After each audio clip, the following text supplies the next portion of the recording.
Bonjour à tous, je m'appelle Florian Kouven-Matsumoto, je suis maître de conférence en droit public à l'École normale supérieure. J'appartiens au département de sciences sociales de l'école et je suis spécialisé en droit international et en théorie et philosophie du droit.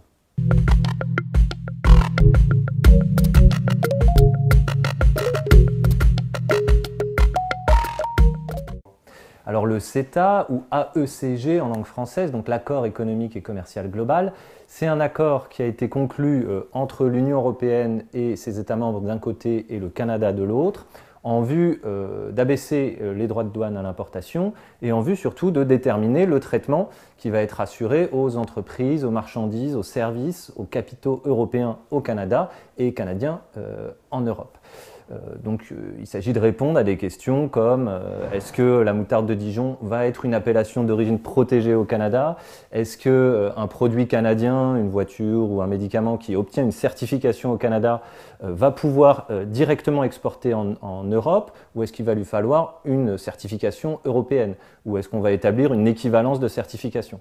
Donc voilà, il s'agit d'harmoniser un certain nombre de règles canadiennes et européennes, ou de les supprimer, ou de les modifier afin d'augmenter les échanges commerciaux et les investissements réciproques.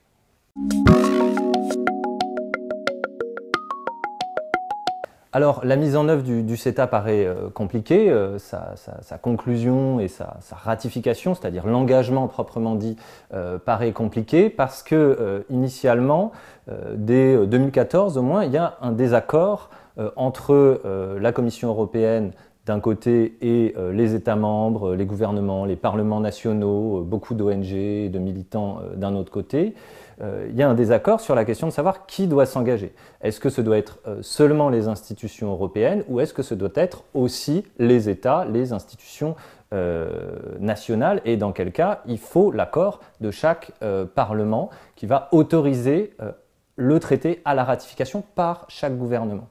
Et pendant longtemps, la Commission européenne n'a pas répondu à la question, et en juin dernier, elle a répondu que comme il s'agissait d'un traité relatif au commerce extérieur et aux investissements, c'était un traité purement européen.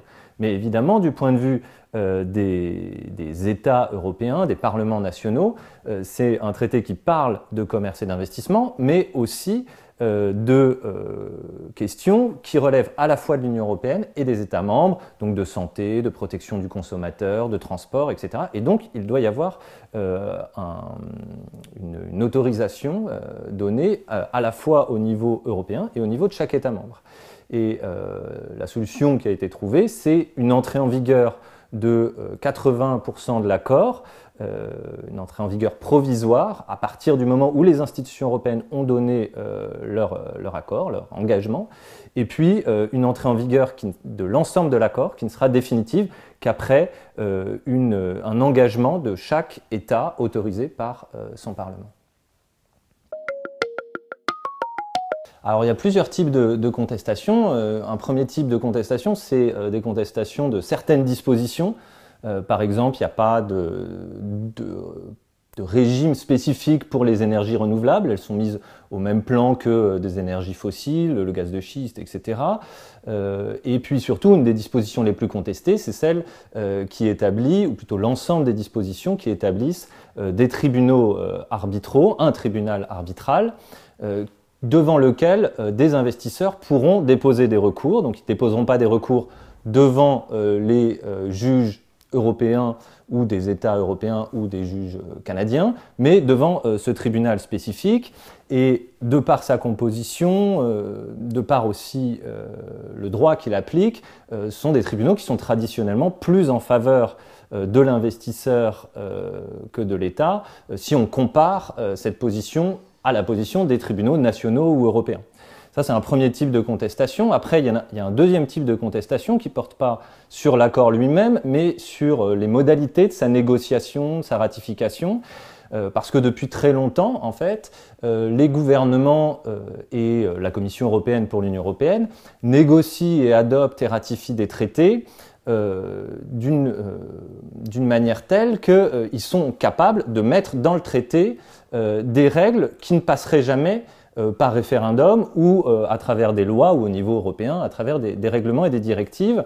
Et donc il y a une contestation à la fois des parlements qui considèrent qu'ils n'ont pas assez de poids dans la détermination du contenu du traité et dans l'engagement définitif, et puis une contestation similaire de la part des populations. Donc évidemment, c'est de plus en plus problématique parce qu'il y a de plus en plus de traités qui sont de plus en plus longs, qui ont de plus en plus d'effets devant les juges nationaux, etc.